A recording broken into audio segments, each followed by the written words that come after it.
music on earth, and the Daily Derringer Podcast. The depths of depravity.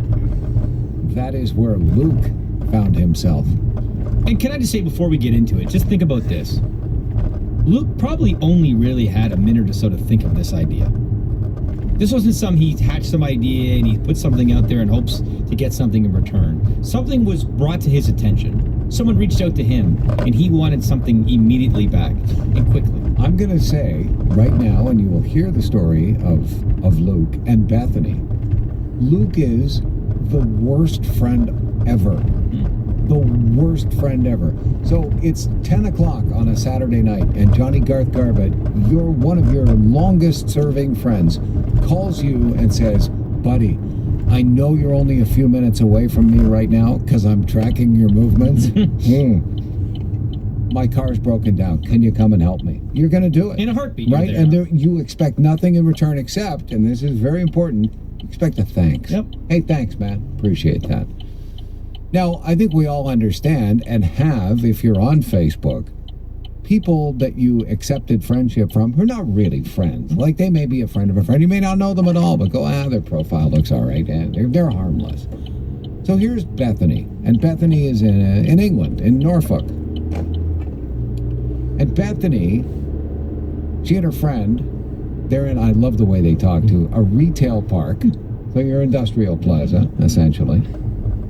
Friday night of last week, 9 o'clock. She's a mom, by the way, just in case. With her kids. Yes, and her pal. And her pal's kids. And their pal, yeah. So they're all there, and the car breaks down. Nobody will help.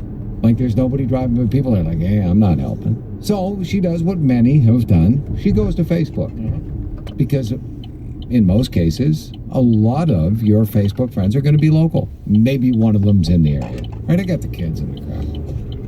Well, Luke, her friend on Facebook, Luke says, hey, you know what? I'm 5 minutes away.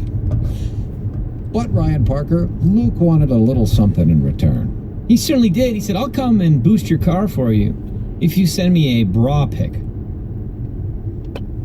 So within probably a minute or so of seeing, oh my God, my friend's in trouble, even if it's a casual friend, as you mentioned, they're 5 minutes away, they need a jump start. Well, if I always thought she's really pretty, here's my chance to strike.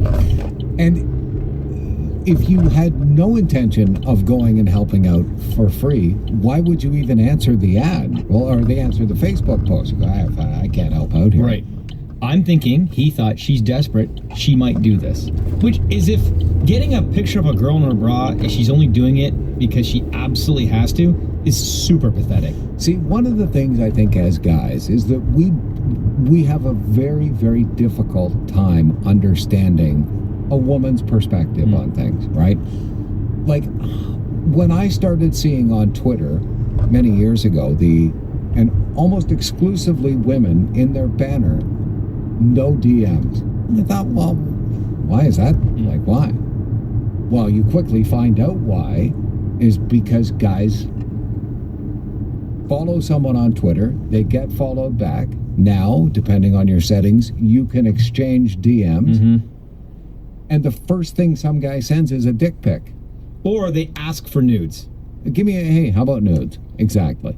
I also feel that with that no DM banner at the top of that, how many do you think people have been discouraged by that? Oh, wait, no DMs. I'm not going to send her that dick pic. I bet you, 10% of people are like, I'll respect that. Yeah. I bet you she'd still get slided into. Mm-hmm. And as you're saying, and I don't know every person in the world, but I'm going to speak in generalities here. I would be really impressed if you did know every person in the world. I got to think there's not many guys who become friends, acquaintances through Instagram, Facebook, people they kind of know, whatever, and then a woman throws it right out there, bro, send me a picture of your crank. Mm-hmm. I just don't think it happens. Mm-hmm. No. And what's the percentage of sending said dick pic and then within minutes getting something back, like a vag shot? But it's your odds, low. Right? Yeah. Super low. I guess if you were inclined to send dick pics willy-nilly, you would also be the kind of guy who would sit there refreshing that app every 10 seconds, hoping for a vaginal expose. And I bet you think to yourself, hey, if I send 50 of these over the next month, maybe I'll get one. You're working the odds. Right. Is a dick pic the technological version of, hey, can I buy you a drink? Like, no one goes to the bars anymore, right? Hey, can I buy a drink? Hey, can I buy a drink? Eventually, one will say, like, okay, and then you start up a conversation. Is the dick pic the technological... Yeah, okay, I would put it this way. Sure. And this is just off the top of my head. Tell me.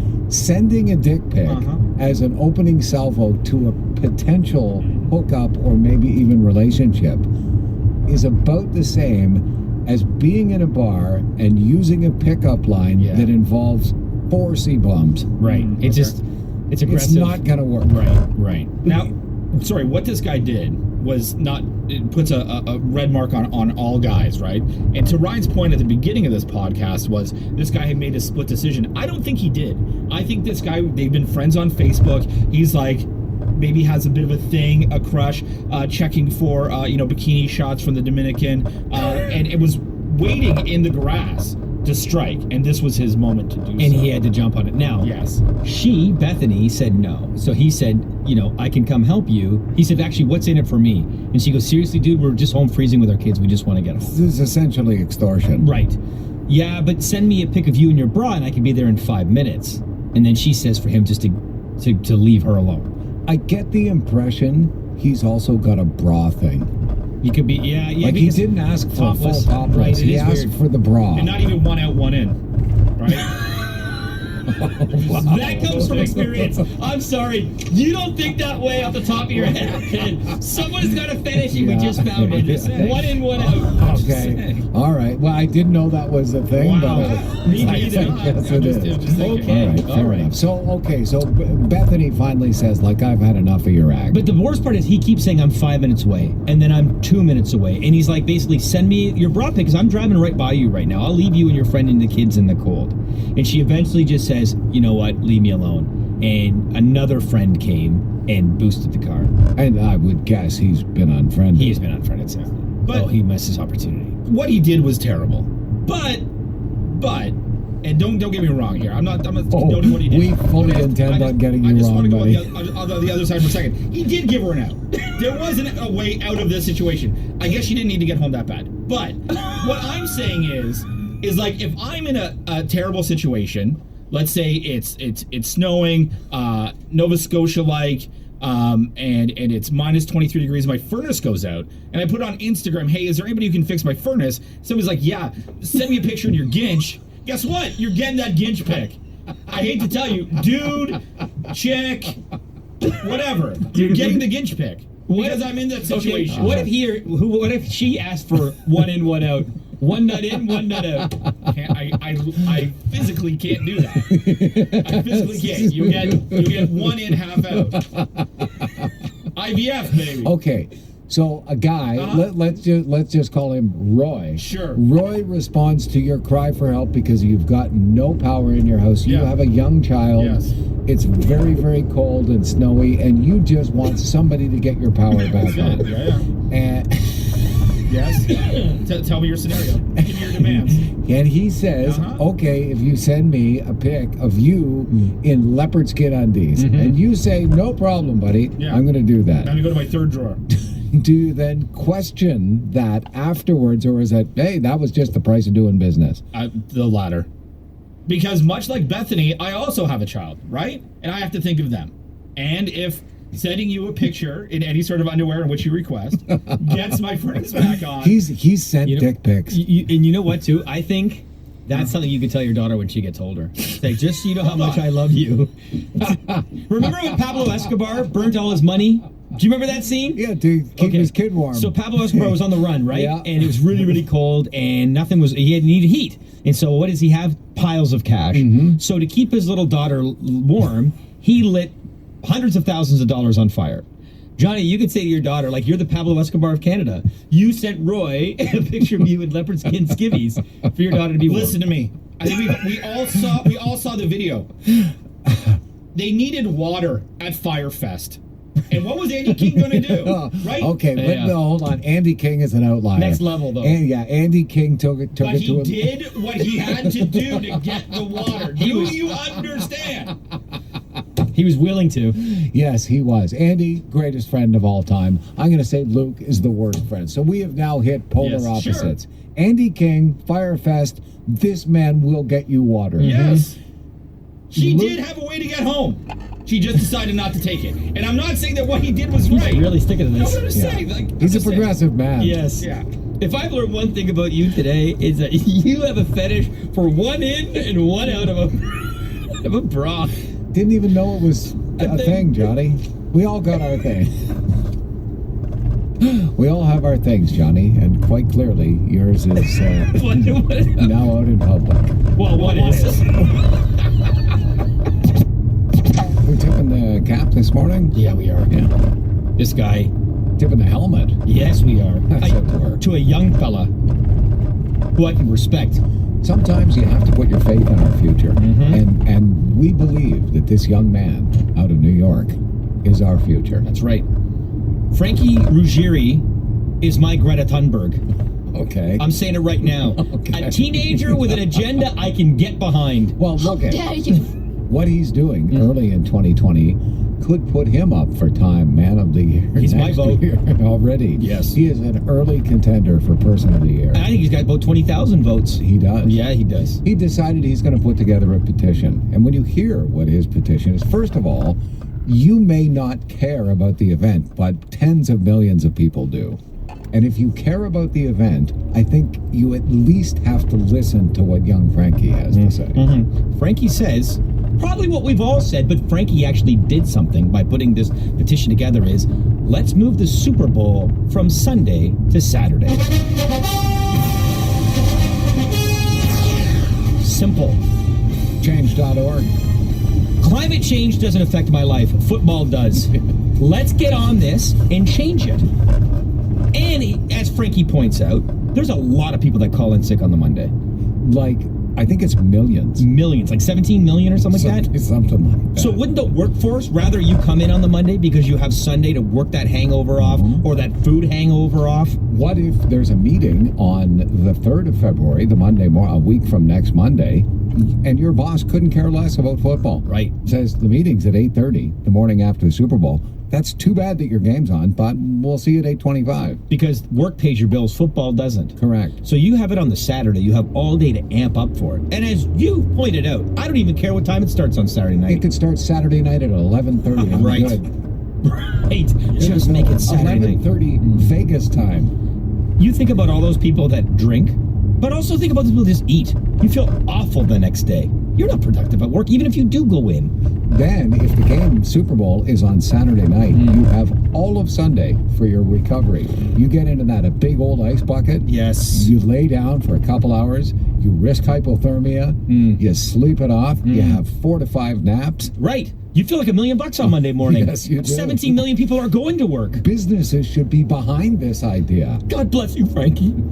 Frankie. Look at, if Frankie was a businessman with 10,000 employees and realized that the day after the Super Bowl he was losing 1,400 of them, I would totally understand this. But Frankie's not. Frankie's a kid who loves football, and he also loves school. Yes. And Frankie wants to go to school on Monday. Let's think about the children. That's exactly Right? what we're doing. Right? Who cares about us adults? Super Bowl's for kids. That's right. And they can't watch. They can't stay up till 11 o'clock on a Sunday night. No. They can't on a Saturday. There are all kinds of grade 3 and grade 4 students, already huge football fans, who say, give me some ball and Shakira. That's all I want on a Saturday night.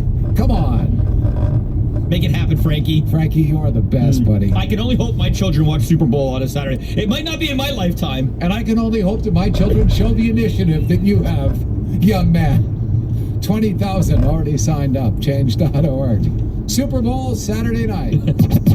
So the human resource department in your company may be pretty big. It may just be one person, but they're there when you need them, right? That's the hope. You don't want to be that person who runs to HR every time something goes wrong. I mean, you don't want to hear from them every day either, right? Like, they don't need to check in. Wonderful people in the HR department. No need for a check-in. Yep. So I don't know what kind of company this is, and I think with a couple of exceptions, it really doesn't matter. But this is a letter that somebody got from their HR department. And needless to say, people online have opinions on it. So it doesn't say whether it's a man or woman. Looks like it's a pretty big company, though. As you may know, many companies still use credit checks as part of the hiring process. This is to ensure that the employee can be trusted to make sound financial decisions, has the maturity to manage his or her own finances and show signs of financial distress. We've noticed for some time the condition of your vehicle and wanted to discuss the matter with you.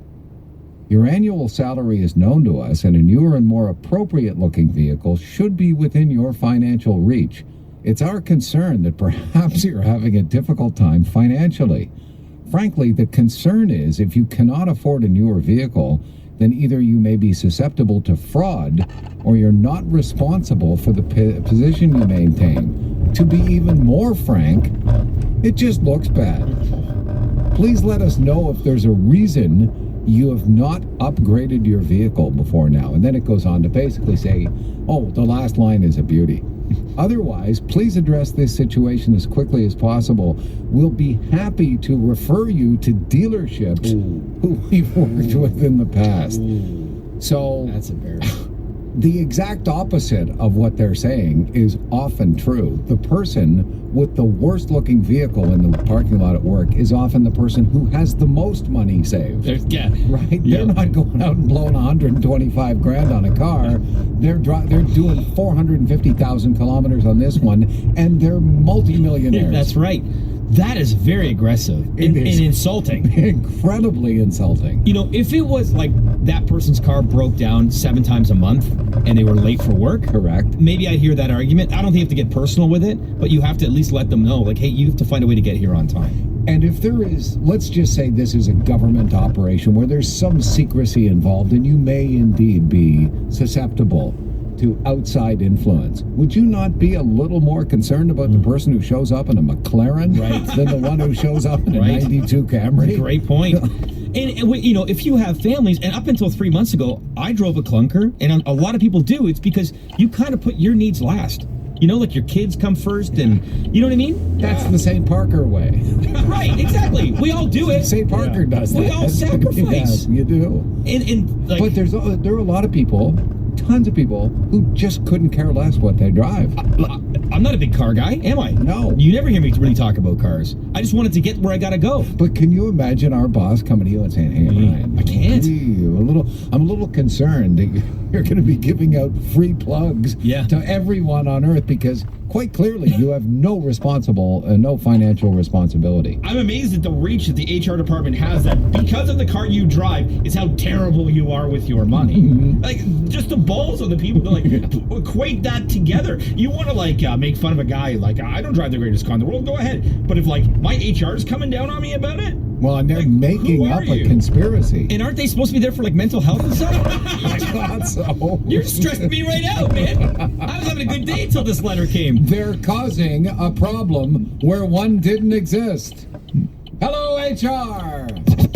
I'll tell you this, Keith, John, question 1 and question 5, both about the human body. Okay. There you go. What's up, Keith? Hey, good morning, guys. Hey, Keith. Thanks for having me on. Pleasure, buddy. Got tickets to go see the Bon Jovi show for you. The tickets officially go on sale at 10 this morning. We had the Q pre-sale yesterday.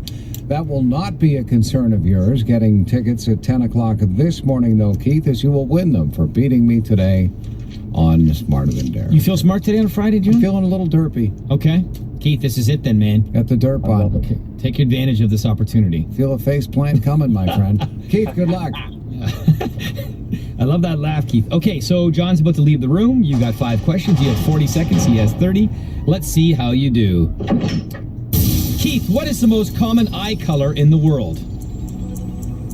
Brown. What 3 Leafs are at the NHL All-Star Game this weekend? Mitch Marner, Austin Matthews, Freddie Anderson. What are the winter months in the southern hemisphere? Pass. How many checkers does each player start with in the game of checkers? 12. What is the heaviest internal human organ? Pass. What are the winter months in the southern hemisphere? June, July, August, September. What's the heaviest internal human organ? Okay, that's all right. 4 for 5. We good with that, Johnny? All good, okay. Because on 3 you technically said 4, but you got the 3 right, so we'll give that to you. I got to jinx you, Johnny. I got to jinx you, pal. Hold on, he has headphones on yet. Don't tell him what you got, though, Keith. What's that, bud? No, we don't want to know. No.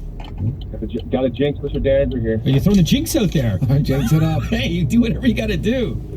Do whatever you got to do. Okay, so Keith did his. Let's see how you do with your quiz. Right. What's the most common eye color in the world?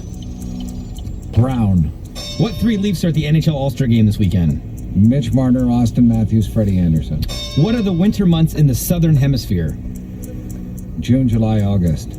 How many checkers does each player start with in the game of checkers? Oh, 18? What is the heaviest internal human organ? Liver. And that is a tie. Come on! Yes! Hey! Do we both miss the same one? No, he missed liver. You got that. He got checkers at 12. 12. You start with 12 checkers. There you go. There you go, boys. That for you, Keith, is good for a couple seats at the Bon Jovi show. They go on sale this morning at 10 o'clock. You got